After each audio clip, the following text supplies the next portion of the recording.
네, 오늘 귀한 찬양으로 섬겨주신 우리 은평 찬양단 박수로 격려하겠습니다. 감사합니다. 오늘 저녁 우리에게 주신 하나님의 말씀은 예레미야 7장 1절부터 11절까지 말씀입니다. 구약 성경 1061쪽 근처에 있습니다.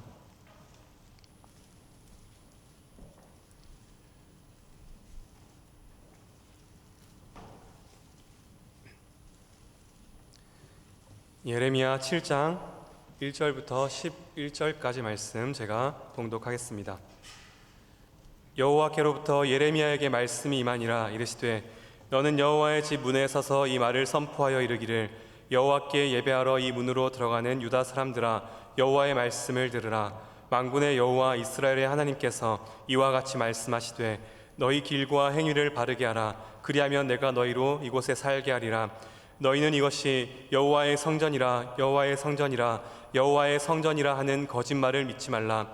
너희가 만일 길과 행위를 참으로 바르게 하여 이웃들 사이에 정의를 행하며 이방인과 고아와 과부를 압제하지 아니하며 무죄한 자의 피를 이곳에서 흘리지 아니하며 다른 신들 뒤를 따라 화를 자초하지 아니하면 내가 너희를 이곳에 살게 하리니 곧 너희 조상에게 영원 무궁토록 준 땅이니라.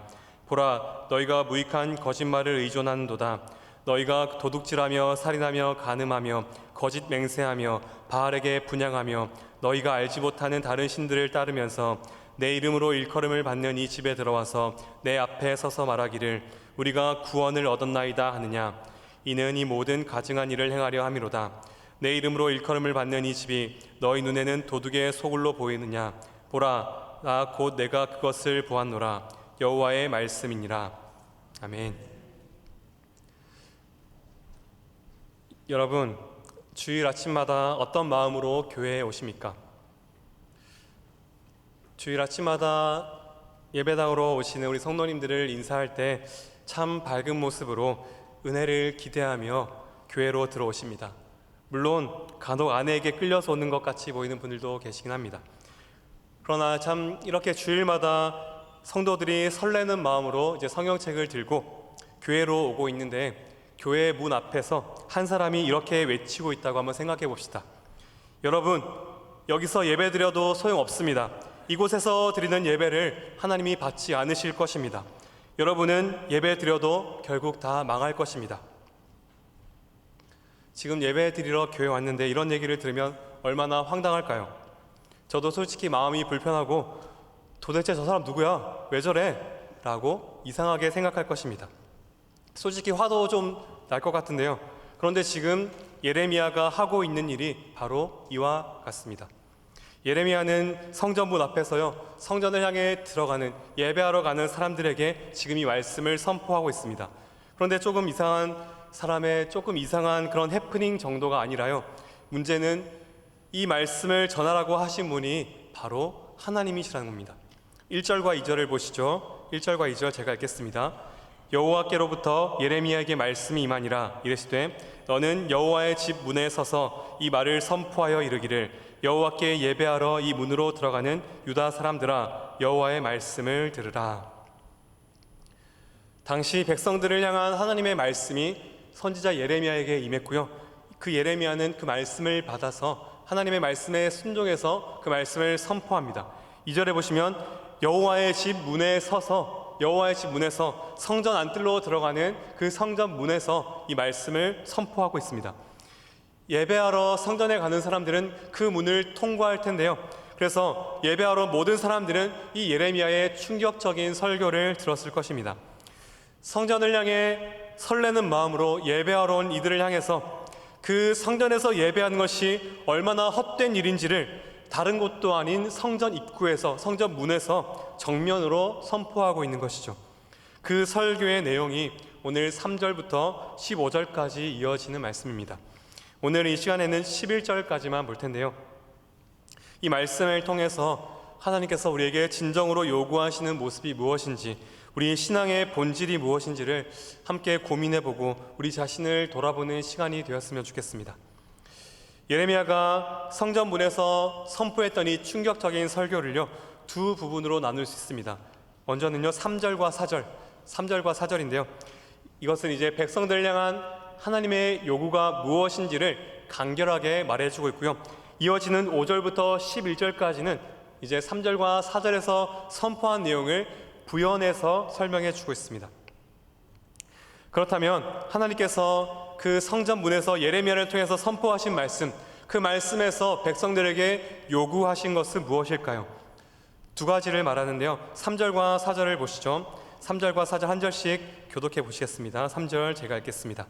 만군의 여호와 이스라엘의 하나님께서 이와 같이 말씀하시되 너희 길과 행위를 바르게 하라. 그리하면 내가 너희로 이곳에 살게 하리라. 너희는 이것이 여호와의 성전이라 여호와의 성전이라 여호와의 성전이라 하는 거짓말을 믿지 말라. 네, 예레미야의 설교의 핵심은 간단합니다. 해야 할 일이 있고 하지 말아야 할 일이 있죠. 해야 할 일은요, 3절에서 너희 길과 행위를 바르게 하라. 길과 행위를 바르게 한다는 것은 삶의 모습을 바꾸라라는 것이죠. 그리고 두 번째로 하지 말아야 할 일이 있는데요, 성전을 의지하는 것입니다. 여호와의 성전이라 여호와의 성전이라 여호와의 성전이라 하는 거짓말을 믿지 말라라는 것이죠. 지금 성전에 예배하러 들어가는 사람들을 향해 지금 이 설교를 하고 있다라고 말씀드렸습니다. 그런데 그 성전에 들어가는 사람들 향해서 이 성전이 여호와의 성전이 아니다, 그러니 이 성전을 의지하지 말라라고 말하고 있는 것이죠. 교회에 예배하러 온 사람들에게 여기서 예배 드려봐야 소용없다라고 말하는 것과 똑같은 상황입니다. 이 두 가지는 서로 연결되는데요. 결론부터 말씀드리면 길과 행위를 바르게 하는 이 삶이 전제가 될 때에만 성전에서 드리는 예배를 기쁘게 받으신다라는 것입니다. 바른 삶이 없는 예배가 드려지는 곳은 성전이 아니라 도둑의 소굴과 같다라는 것이죠. 그런데 예레미야의 말씀을 보니 당시 백성들의 모습은 올바른 삶이 없이 예배만 열심히 드렸던 것 같습니다. 그래서 성전에서 이곳이 여호와의 성전이라 라는 거짓말을 믿지 말라라고 선포하고 있는 것이죠. 그렇다면 먼저 첫 번째 메시지, 길과 행위를 바르게 하라라는 것이 어떤 의미인지를 한번 살펴볼 텐데요. 길과 행위를 바르게 하는 것이 어떤 의미일까요? 좀 추상적으로 들릴 수 있는데요. 길과 행위를 바르게 한다는 것은요, 이어서 구체적으로 말씀해주고 있습니다. 5절에서 7절까지가 그 길과 행위를 바르게 하는 것이 어떤 것인지를 보여주는데요. 5절부터 7절까지도 한 절씩 교독해 보시겠습니다. 5절 제가 읽겠습니다. 너희가 만일 길과 행위를 참으로 바르게 하여 이웃들 사이에 정의를 행하며 이방인과 고아와 과부를 압제하지 아니하며 무죄한 자의 피를 이곳에서 흘리지 아니하며 다른 신들 뒤를 따라 화를 자초하지 아니하면 내가 너희를 이곳에 살게 하리니 곧 너희 조상에게 영원 무궁토록 준 땅이니라. 아멘. 네, 길과 행위를 바르게 한다는 것은요, 이웃들 사이에서 정의를 행하라는 것입니다. 이웃들에게 정의를 행하는 것이 어떤 모습인지 바로 이어서 설명하죠. 그것은 이스라엘에 들어와 살고 있는 이방인들, 외국인들, 의지할 데 없는 고아와 과부를 압제하지 않는 삶입니다. 무고하고 억울한 피가 흐르지 않도록 하는 것입니다. 이런 삶이 바로 다른 신들을 따르지 않는 삶이다라는 것이죠. 반대로 말하면 이웃에게 정의를 행하지 않는 삶, 연약한 이들을 돌보지 않는 삶, 힘없는 자들을 억압하는 삶이 바로 다른 신들을 따르는 삶이다라는 것이죠. 여러분, 이 예레미야의 설교 말씀이 어떻게 느껴지십니까?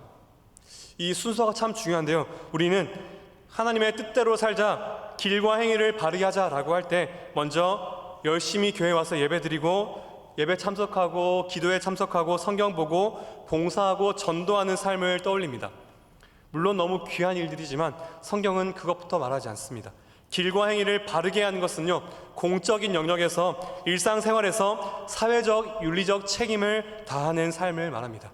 주변에 살고 있는 가난한 이웃들, 달리 도움을 청할 길이 없는 그 이웃들을 돌보라라는 것입니다. 물론 우리 교회는 이웃사랑 바제도 열심히 해서 또 이웃들을 섬기는 데 힘쓰고 있고요, 이웃들을 돌보는 사역을 계속하고 있습니다. 다른 교회들도 정도의 차이는 있지만 마찬가지입니다. 그런데 한 가지 생각해 볼 것은요, 이러한 일들을 사회봉사, 구제라고 표현하면서 중요하기는 하지만 복음의 본질은 아니다라고 생각하는 것이죠. 나는 예배드리고 헌금할 것 다 했으니 나의 책임을 다했다라고 생각하기도 합니다. 그런데 하나님은요, 모든 백성들을 향해서 길과 행위를 요구하실 때 그 삶은 가난한 이웃을 돌보는 삶이다라고 말씀합니다. 그것은 부가적이고 부차적인 행위가 아니라 하나님을 섬기는 신앙의 본질이다라고 말씀하고 있는 것입니다. 물론 우상 숭배를 금지하며 다른 신들의 이름을 부르지 않고 또 하나님의 이름만 부르는 것 너무나도 중요합니다. 그래서 십계명에서는요, 가장 첫 번째와 두 번째 그것을 말씀하시죠. 그리고 예레미야 선지자도요, 다른 신들을 따르지 않을 것을 분명히 선포합니다. 그런데 순서가 중요하다고 말씀드렸죠. 오늘 말씀을 잘 보면요, 이웃과의 관계가 먼저다라고 말씀합니다. 이웃을 향한 정의를 행하는 삶, 그 안에 6절에 보시면 다른 신들의 뒤를 따르지 말라라는 말씀이 포함되어 있는 것을 우리는 볼 수 있습니다. 여러분, 예레미야가 선포하는 이 말씀을 볼 때 참 우리에게 중요한 것을 생각하게 하는데요, 다른 신들을 섬기는 것은요, 당시 주변 강대국들이 섬기던 바알, 그모스, 마르둑, 느보와 같은 그런 이상한 신상들에게 절하고 그 이름을 부르는 것만을 의미하지 않는다라는 것이죠. 이방인과 고아와 과부들, 당시에 가장 연약하고 의지할 데 없는 이들을 돌보는 것과 거리가 멀었던 지극히 종교적인 행위들과 거룩한 그 예배 행위로만 피하는 그것이 바로 우상 숭배다라는 것이죠. 이웃을 돌보는 삶이 없이 경건하고 엄숙한 제사와 예배 행위 자체에 집중하는 것, 거룩한 구호를 내세우며 많은 수의 모임만 추구하는 그 신앙이 바로 우상 숭배다라는 것이죠. 그래서 여러분, 우상 숭배의 핵심은요, 가난한 이들을 외면하고 정의와 공의의 삶은 버린 채 풍성한 제사와 정성 가득한 예물과 같은 그런 외적인 종교 의식 자체에만 매달리는 것, 그것이 우상 숭배의 본질이다라는 것이죠. 여러분, 우리 하나님은요, 풍성한 제물과 넘쳐나는 제사에 만족하는 분이 결코 아니십니다. 예레미야뿐만 아니라 구약 선지자들이 줄기차게 말씀하는 부분이 이 부분인데요, 우리가 잘 아는 이사야 선지자는요, 여호와께서 찾으시는 것이 제사가 아니다라고 분명히 말씀합니다. 우리 이사야 1장 11절 12절 말씀을 또 한 절씩 교독해 보시겠습니다. 자막을 보시고 11절 제가 읽고 12절 여러분 읽겠습니다. 여호와께서 말씀하시되 너희의 무수한 재물이 내게 무엇이 유익하뇨? 나는 순양의 번제와 살찐 짐승의 기름에 배불렀고 나는 수송아지나 어린 양이나 숫염소의 피를 기뻐하지 아니하노라. 너희가 내 앞에 보이러 오니 이것을 누가 너희에게 요구하였느냐? 내 마당만 밟을 뿐이니라. 아멘. 당시 하나님의 백성은요, 이와 같이 하나님 앞에 성전에서 열심히 제사를 드렸던 것 같습니다. 무수한 제물, 살찐 짐승의 기름, 가장 좋은 것으로 하나님께 드렸죠. 지금으로 치면 모든 예배 잘 참석하고 봉사도 잘하고 헌금 잘했다라는 것입니다. 그런데 하나님은 뭐라고 말씀하십니까? 나는 이거 기뻐하지 않는다. 너희들은 성전에서 나를 섬긴 것이 아니다. 내 마당만 밟을 뿐이었다 라고 말씀하십니다. 여러분, 나는 평생 교회를 다녔는데 너는 예배 드린 적 없어. 내 마당만 밟았을 뿐이야 라고 말씀하신다면 얼마나 무서울까요? 간혹 우리는 이런 얘기를 합니다. 내가 이 교회 다닌 게 30년이야. 참 귀하고 자랑스러울 수 있습니다. 그런데요, 속사람이 변하지 않으면, 그래서 내 삶의 모습이 변하지 않으면 하나님은요, 너는 내 마당만 밟았을 뿐이야 라고 말씀하실 수도 있습니다. 참 얼마나 무서운 일입니까? 여러분, 하나님께서 찾으시는 것은요, 재물이 아니라 삶이라는 것입니다. 그 삶은 절대 모호하지 않습니다. 오늘 말씀에서 그 삶은 바로 이웃을 향한 사랑과 정의를 행하는 삶입니다. 연약하고 가난한 자들을 돌보는 삶입니다. 숨 쉴 수 없어 아파하는 그 자들을 찾아가 도움을 주고 사랑을 베푸는 삶입니다. 왜 그렇게 말할 수 있을까요? 우리에게 말씀하시는 하나님이 바로 그런 분이시기 때문입니다. 거룩하신 하나님을 찬양하고 고백하는 시편의 고백은요, 그 하나님이 어떤 분이신지를 참 명확하게 보여주시는데요. 우리 시편 68절 5절 말씀을 우리 자막을 보시고 같이 한번 읽겠습니다. 시편 68절 같이 읽겠습니다. 시작. 그의 거룩한 처소에 계신 하나님은 고아의 아버지시며 과부의 재판장이시라. 아멘. 네, 거룩하신 하나님은요, 고아의 아버지시며 과부의 재판장이시다. 가장 연약한 이들, 고아와 과부의 보호자가 되신다라고 거룩하신 하나님이 자신이 그렇게 그들의 보호자가 되심을 자처하십니다. 도무지 고아와 과부와 연약한 자들의 언급은 없이 거룩하신 하나님을 찬양하는 우리의 찬양들을 볼 때 참 아이러니하기도 합니다. 우리 하나님은 그 의지할 데 없는 이들의 보호자로 스스로 자처하시죠. 바로 그 하나님을 닮아가는 삶을 살겠다고 결단하고 고백하며 예배하는데, 가난한 이웃을 돌보는 삶이 없다면 그것은 어떤 하나님을 섬기는 것일까요? 이름만 여호와 하나님이지 실상은 하나님이 아닌 엉뚱한 신을 섬기는 것, 바로 우상 숭배와 같은 것 아닐까요? 여러분, 거룩하신 하나님 한 분만을 섬기는 사람은요, 당연히 하나님이 가장 눈여겨보시는 사람들, 연약하고 가난한 이들을 무시하며 나와 내 가족만 잘 살아가는 것으로 절대 만족할 수 없습니다. 만약 이것이 분리되어 있다면, 거룩한 예배는 있는데 이웃을 돌보는 삶이 없다면, 이것은 신앙은 좋은데 이웃 섬기는 삶이 약한 것이 아니라 신앙 자체에 문제가 있다는 것입니다. 입술로 누구의 이름을 부르며 누구를 고백하든 그것은 하나님을 떠난 모습이라는 것이죠. 이것이 오늘 예레미야 선지자가 하는 말입니다. 다시 한번 말씀드리지만 우상 숭배의 본질은요, 이상한 모양의 신상에게 절하는 것, 부르는 신의 이름이 누구인지 그것이 중요한 것이 아니라는 것이죠. 우상 숭배는 넘쳐나는 종교적 행위에만 만족하며 근본적으로 나의 욕심과 욕망을 채우는 것, 그것이 우상 숭배라는 것이죠. 여러분 한번 생각해 보시죠. 우상이 요구하는 것은요, 제사와 제물뿐입니다. 절대 우상은 삶을 요구하지 않습니다. 종교 행위만을 요구하는 것이 우상이죠. 그러면서 풍요와 안정을 그리고 쾌락을 약속합니다. 나의 욕망을 강화시키고 나의 자아를 실현하기 위해서 선택하는 것이 바로 우상인 것이죠. 그러나 여러분, 하나님을 구하고 섬기는 것의 본질은 무엇입니까? 나를 통해 다른 이들이 복을 받는 것입니다. 아브라함을 택하시고 이스라엘을 택하신 이유가 무엇입니까? 네가 복의 근원이 되어서 너를 통해 모든 사람들이 복을 받는 것이다 라고 분명히 말씀하시죠.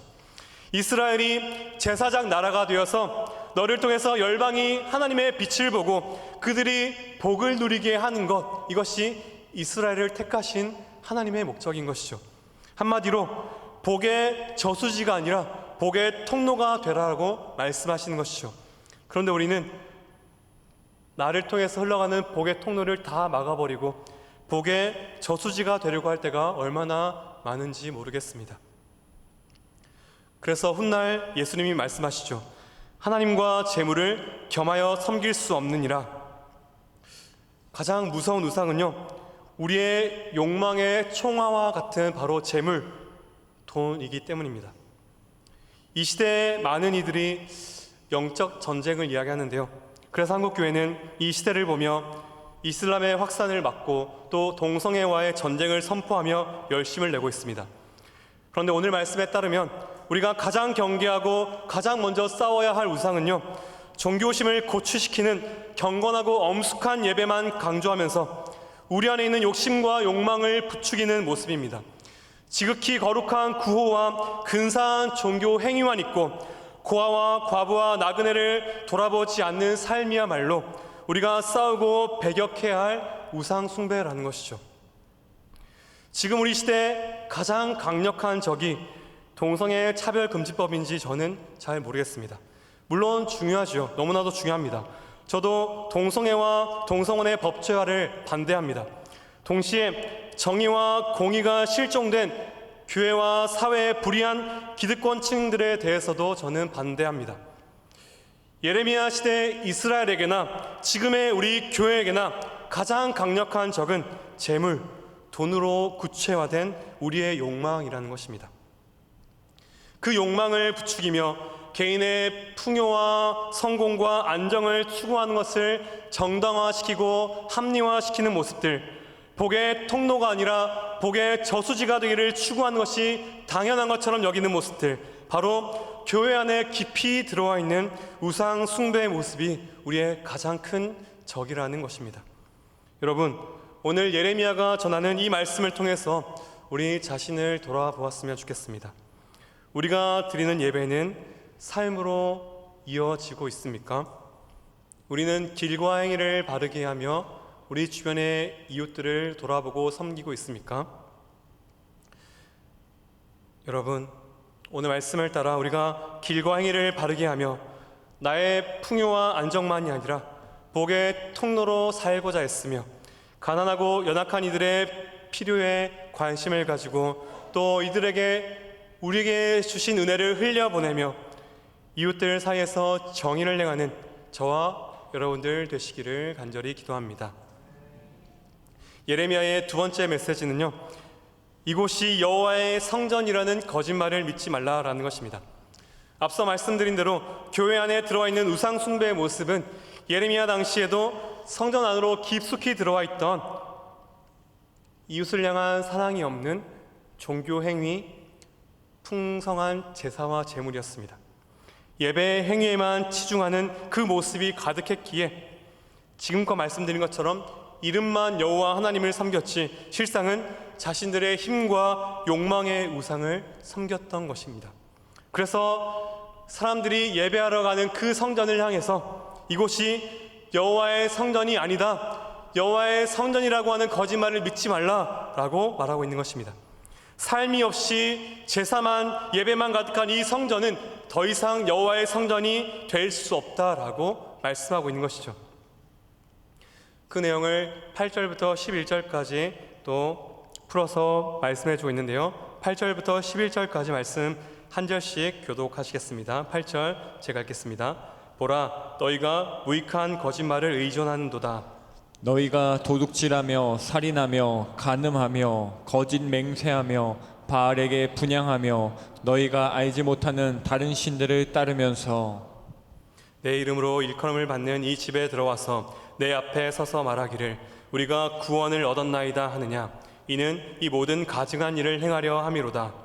내 이름으로 일컬음을 받는 이 집이 너희 눈에는 도둑의 소굴로 보이느냐? 보라, 나 곧 내가 그것을 보았노라. 여호와의 말씀이니라. 아멘. 무익한 거짓말은 바로 너희들이 제사로 가는 이 성전이 여호와의 성전이다 라고 하는 것이 거짓말이라는 것이죠. 참 이상하지 않습니까? 당연히 하나님께서 택하신 그곳, 하나님의 말씀을 따라 세운 곳이 그 성전이었습니다. 그곳에서 하나님이 백성들을 만나시고 그들과 함께 하시며 그곳에서 기도를 들을 것이라 친히 말씀하신 곳이 그 성전입니다. 그래서 성전을 여호와의 집이라고 부르는 것은 구약 성경의 오랜 전통이었고 이스라엘의 너무나도 중요한 믿음이었습니다.